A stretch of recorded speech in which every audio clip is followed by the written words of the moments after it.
Hello, everyone. Welcome to our June Unsung Hero interview series. Our next guest is extra special as she comes from my community. Her name is Surabhi Arora, and you're going to see that she is quite a force to reckon with.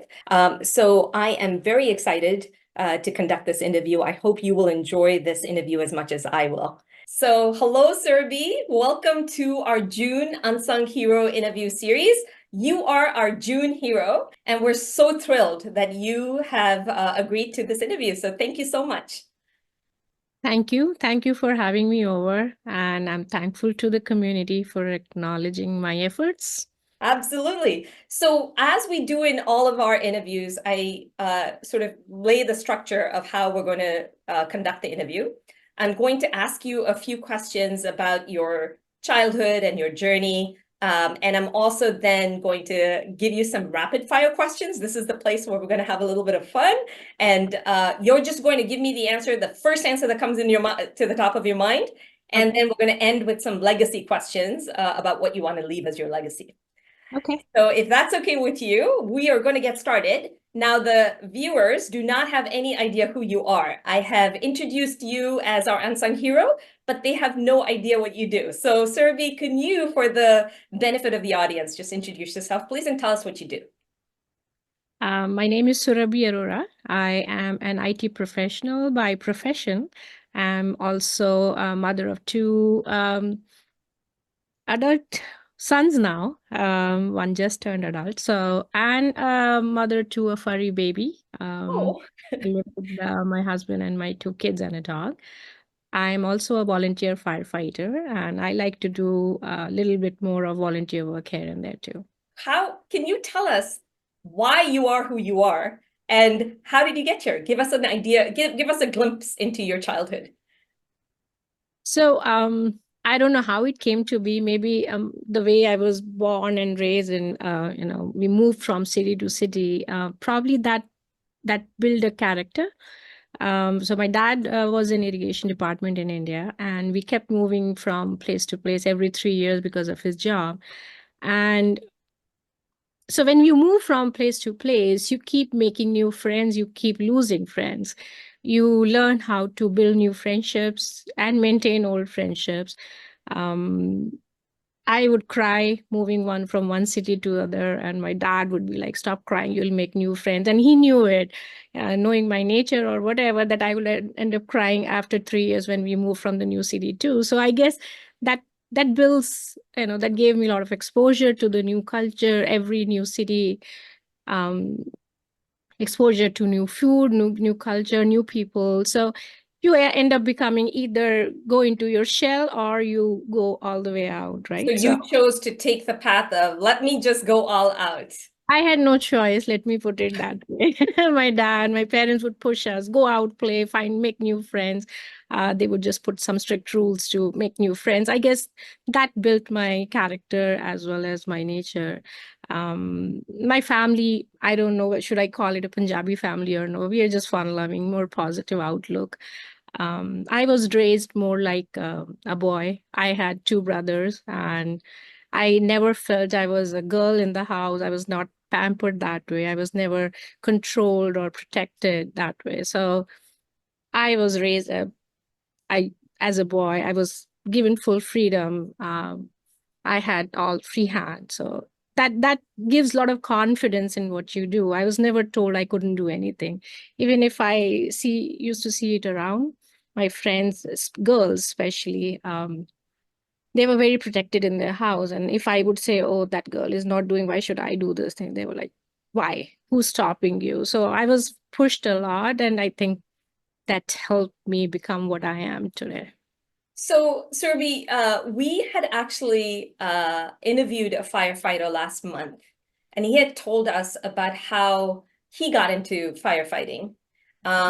I know there's a lot of interviews already out there of you asking you why you got into this, and I say you're an unsung hero, but you've been sung many times by different people. But within our community and within it's a more localized exposure. But my question to you is, why firefighting? Why firefighting? So I was going through a certain phase of my life, and I wanted to do something. Um, I guess I just wanted to volunteer somewhere. Probably I thought that would give me some kind of sense of rest and peace, I guess. And the only I love, I'm an outdoor person. I love to run, work out, just stay fit, go to gym. And I thought that would, I wanted something to use that aspect of my personality to do something. So And while I I will was tell out, you, when I was listening to that interview, I was saying I'm kind of the person behind the scenes watching people douse the fires. So it's testament to how you were raised when you said your father said, you can do anything a guy does. yeah, That yeah, sort of allowed you to say, yeah, so why not, right? That's amazing. yeah. Um, so are there any other volunteering that you do other than firefighting?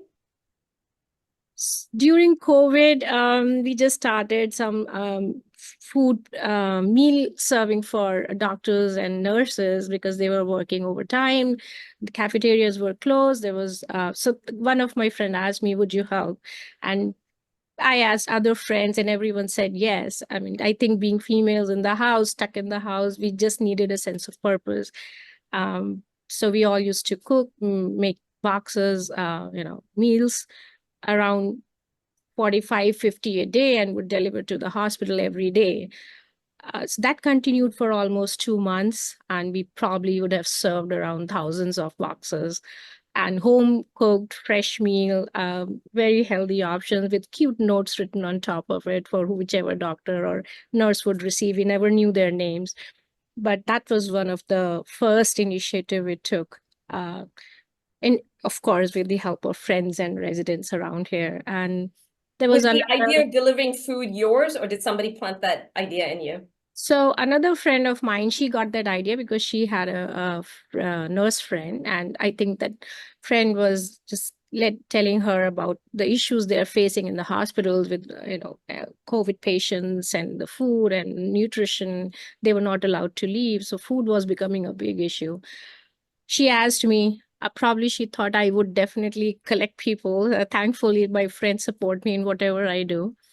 So I asked few friends here, and I had 20, 25 women ready to cook and serve. So that was amazing. That's fantastic. That's We fantastic. used to I'm serve, curious. You said you did that for almost 2 months. yes, every day, 2 months, serving two hospitals Does daily. anybody come back and say, man, I love that dish. Can you make it for me now? We did because the Penn Medicine Hospital here and the doctors in Robert Wood in New Brunswick used to serve those two hospitals. And every day we would see, they would make small, cute videos of thanking us, asking for recipes of certain, Dishes. certain dishes. And then we would write, this is nut free or this has onion. So we used to have small notes attached to each box. Then they would send us videos, they would make some reels, they were thank you notes on Facebook. So it was all over. We could never meet them, of course, because of COVID. So we would just deliver from outside and just leave and take pictures from far. There were times when we met few of them later once the COVID came down, and that was one of the beautiful moments we had. We met the doctors, and I think by the last day we met them all in mask and caps, and that was one of a beautiful moment. Highlights of what you did. I guess that culminated in just that day must have felt so fulfilling and rewarding because it's you actually got to meet them in person and they got to the sense of gratitude probably was a lot. And That's once I went to get the vaccine. I saw the name and I knew it's the nurse. This is the nurse I would give the food to, and like 30, 50 boxes, and she would go and distribute it. And that's when I told her it's me. And in the mask, no one could someone recognize could each tell. other. It's only the name. So that reunion was really nice. It brings tears to our eyes. Yeah, that's fantastic. There is another thing that you do volunteer work at another organization. So I have a little bit of insight because I know about that. So can you tell us a little bit about the Plainsboro Rescue Squad? I did join Rescue Squad too, Plainsboro Rescue Squad. I don't want to talk too much because I recently joined. I just want to be successful, and I have to. I'm yet to go to school, EMT So school. tell me about that school, the process by which you have to become certified. Can you explain that to, as to how you become this? It's not just something that you walk in and you say, okay, now I'm a volunteer. So tell us what you have to do to go through that process. I knew what I was getting into. I knew it required a huge commitment being a firefighter, and to stay as an active firefighter, we had to go through fire school, even as firefighters. That was very physically intense school, and it was 5 to 6 months of commitment. But it was during COVID, so with the work, evening classes, somehow we cleared through. I couldn't tell a lot of people because I didn't know whether I would clear at that age and with the height and gender. But thankfully, we continued. We cleared. We continued, and we are still firefighters. I'm still a active firefighter, but I had some time in hand. And so firefighting is, you have to go anytime, any day, and maintain certain number of calls. But with rescue squad, I found out that it's one night a week and then weekend nights. And I thought, I'm going to be empty nester soon. I may have some more time.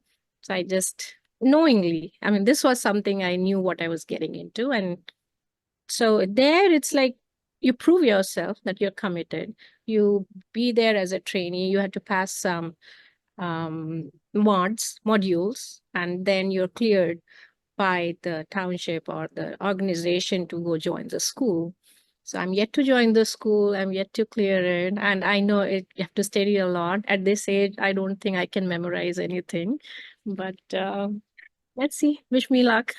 Where there's a will, there's a way, as they say. So I'm sure that I know if your will and the entire community at Walker Gordon is rooting for you. So A lot of pressure.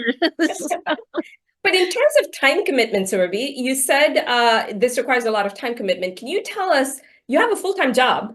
You I work, 40 hours a week, maybe more, maybe that's so how do you juggle the three different organizations that you have to eventually, one is going to, once the rescue squad comes into play, what does that time commitment look like to you? So office is, yes, it's a pharma company where I work as IT professional, and it's a 9 to 5 job. So that's the time I cannot respond anywhere else. That's specific to, but it's a good company, Novo Nordisk. I cannot complain. They give a very good work-life balance. Besides that, my IT VP, he was the one who actually instilled the idea that you can do something beyond your 9 to 5 job. So he's a volunteer firefighter too in his township. So many years ago, that's when he was talking. That gave me an idea. I can do something beyond 9 to 5 job. And so yes, I give the credit to him for inspiring me, and he knows that very well.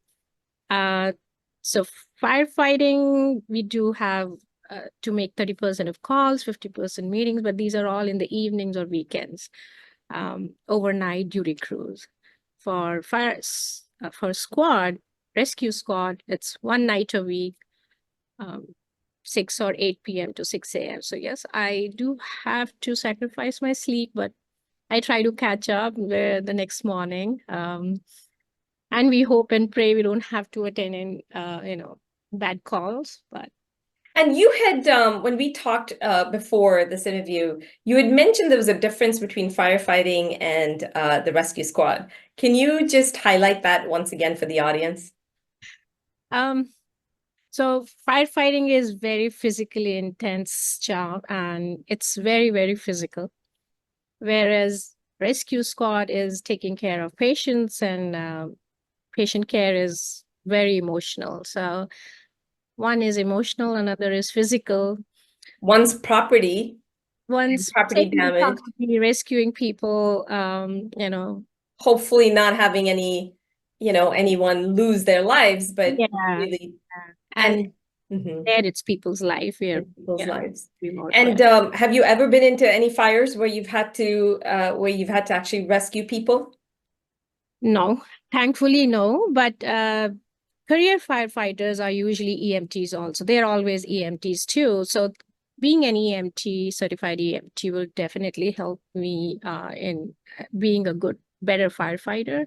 If we get in a situation in a burning building or anything, if we get in a situation where the patient or the victim needs care, at least as a certified EMT, I'll be able to help him then and there instead of waiting for Waiting for the EMT people to EMT. come. Wow, that's great. We cannot enter into certain scenes where we are already there in fire or smoke. So we'll Right. be help them better.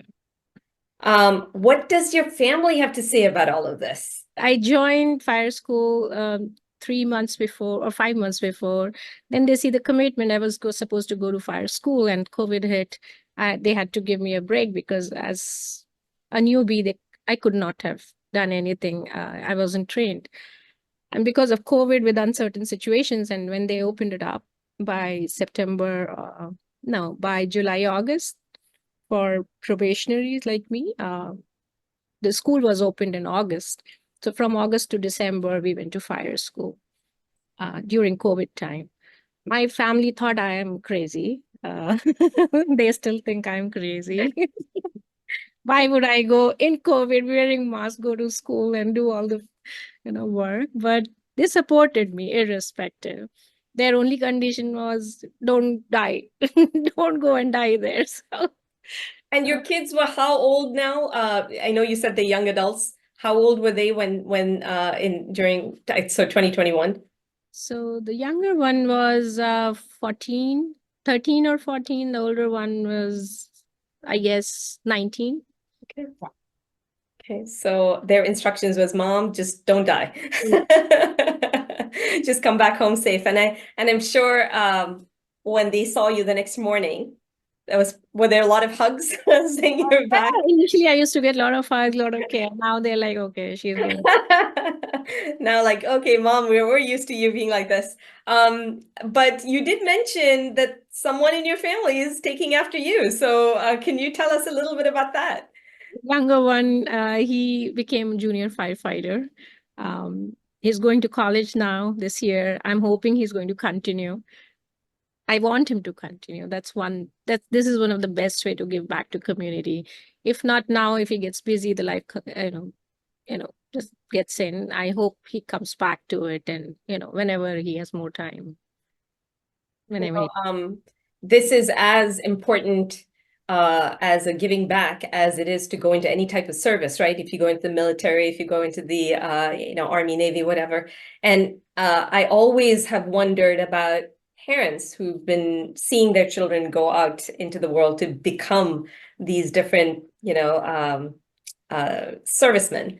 And so here you are, a firefighter, a volunteer firefighter yourself, but then you're actually wanting your son to do this because I guess you understand how rewarding this is.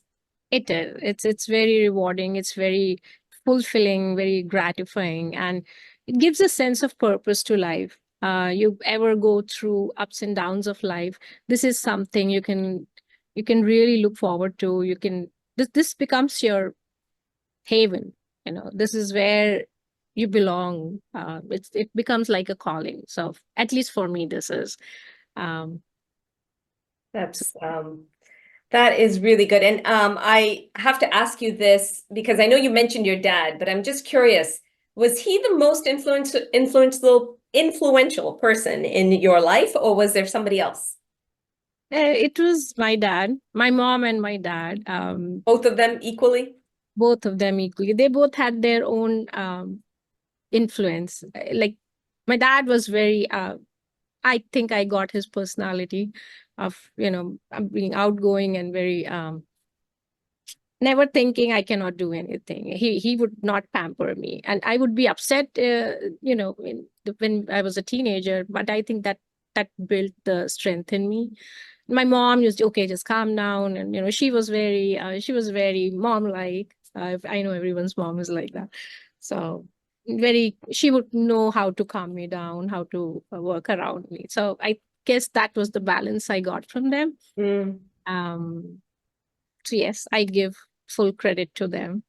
Yeah, and I think I had some questions on your childhood, but I think you covered pretty much everything in that description of your childhood, where your dad would just be like, "Come on, you can do it," and it built who you are today. Um, and so I am now going to ask you some rapid fire questions, and we're going to have a little bit of fun here. But before I do that. I wanted to ask one question, which may sound like as if it's a job interview, but it's more about where do you see yourself in 5 years? I never saw myself here 5 years ago. So So who knows, right? It's a blank slate and you could be anywhere. anywhere I don't know. But have you thought out in the future as to what else, what other possibilities there are in Surabhi Aurora's life? I don't know. I just like to keep exploring, keep learning. As long as my age factor doesn't become an issue with firefighting, I would like to continue that. It does take a toll on physical abilities, but I wish to do more as firefighter, as EMT, and who That's knows, that's great. And so you have to maintain a level of fitness then. Do you have to get yearly checkups to make sure that you are continuing to be fit? annual physicals we have to maintain. We have to keep building our strength, keep ourselves active, keep ourselves agile, and keep learning new skills. They have refresher courses every year. So yes, we have to keep up to date. And I'm sure that it becomes a little family. The team becomes a family, right? Yes, we depend heavily on each other. It's like our own home away from home. There's a lot of camaraderie together. There's a team to go in, to come out. So you depend heavily on the person you are working with. So That yes. sounds great. All right, so here are the rapid fire questions. Are you ready? Okay. Okay. What's the first thing you reach for when you get out of bed? My phone, All right, tell me why. it's a bad habit, but yes. Anything urgent? Did I miss any call? Did I think mainly for calls. Did I miss anything? Especially from kids, they don't wake up. So What's the one thing that's unexpected about you that people will be surprised to know? um, I think I'm like an open book. In book. Uh, That smile says it all, right? You're like, I'm who I am. but yeah, there were times like people are usually surprised. Really, you do stitch, you do cook, you do you know, You I was stitch. religious. Sometimes, during the mass stitching, I Oh, came. that's right. That's right. Yeah. Oh My my. aunt pushed me to get a sewing machine, and I just do a little bit of stitching here and there. So these are tiny bits I do. I think jack of all. Jack I of all. But that stitching part, yeah, I would never have guessed somebody who's going to be donning a firefighter suit is now also, doing some creative things with their hands. This one's an important one, right? If you can go back into your childhood, what is the one advice you can give to your younger self? so coming back to the same topic, how my dad would push, I would cry, and I would hate him for this, and my mom would run to my mom.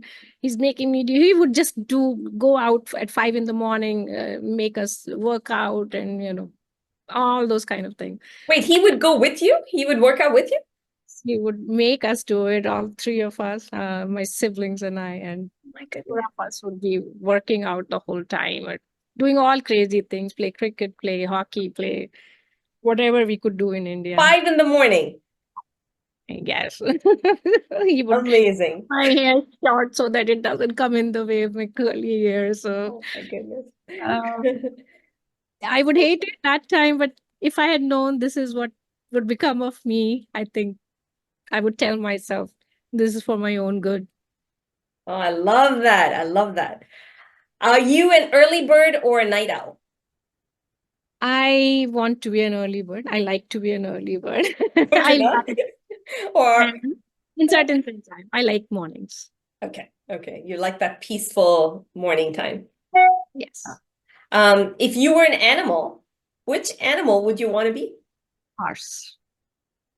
Why? That's cute. I don't know. I just love horses. I wish I could own one. Maybe someday, never know. There you go. That's the 5-year plan, Surabhi. If your husband or children were to describe you in one word, what would it be? All over the place, out there for everyone, but not for them, Now, maybe. I was going to say and for them, but they would say not for Yeah, but yeah, them. sit at home, sit at one place for some time. That's what they keep telling. Yeah. Actually, that gives me my next question. If you had one day to do anything you wanted, anything, what would it be? Where would we find you? I would be reading book and listening to music. These are my two favorite things. Okay. Okay. Any favorite type of books? Any favorite genres? I I'm all over the place. I like to read Hindi literature. This is something people may not know. Unexpected. Oh my goodness. Okay. I love reading Hindi literature. And music is one of my, I'm more into semi-classical, classical, that also. So I don't sing well classical, but I love to sing. So these are And two are of, you the person who knows all the words, but you can mouth them when somebody's singing? I think I'm singing with them instead of mouth. I don't think I can sing with them. So, Oh, that's excellent. All right, so it's time for the end of our interview where we ask you 3 important questions about your legacy. I always like to end with the legacy questions because we're an estate planning firm. We are actually helping people with their deep desires of how they want to see their kids and how they want to see, their assets go to their kids one day. So we thought we'd incorporate that into this interview. And so our first question is, what's the legacy you want to leave behind? um, my legacy. That's a tough question. Um, what I think is giving back to society is something I want my kids to follow. Um, this is something you're not depending on anyone, and yet the more you help, the more you go out, the more fulfilling life you lead, and that gives a sense of compassion, and also it pays forward. You do something good, it will come back to you in some or the other way. That's the learning I had in my life as well, I guess. And to some extent, to all the youngsters out there who are listening to this, who are looking at, there's a lot of, looking introspectively and looking inside. What you're actually suggesting is if you look outside, then there's a way to pay forward, and then maybe all that anxiety, all that tension, all the stresses that you feel could be at least diverted to something outside of you and help somebody in the process. That's good. What are you most proud of in terms of your accomplishments? You've done so much. You are all over the place, but it's all over the place in such good ways. What made you the most proud of in all of your accomplishments? I think my parents would be proud of me seeing this. So that I would be proud of them being proud of me. Oh. Yeah, yeah, I can see that and I can feel that for you. And so the last question is, if there's one thing you want all of us, and I think you touched upon it a little bit, if you want one thing for humanity to do, and just to make this world a better place, what would it be? Don't judge anyone. Um, I think everyone has led a very difficult, different life. No one person will understand the other's pain. So just be a little soft on others Don't be judgmental. I know even I'm not capable of, 100% being non-judgmental, but we all are judging each other, somewhere or the other. But I think once we put ourselves in others' shoes, it's easier to understand others' life and why someone is doing what. You know, there's definitely something to be said about judging people over social media, judging people over the digital world, because you don't have that personal connection. And I think what you just said is actually such an important part of in today's world, to maybe make that extra special effort to have that personal connection. So you then get to know the person for who they are, and maybe there'll be less judging. I think kids these days don't even want to pick up a phone because they're happier texting or doing it in an impersonal way. So what you said is definitely words to live by, and I hope we get to have this watched by a lot of people who can be inspired by what you said.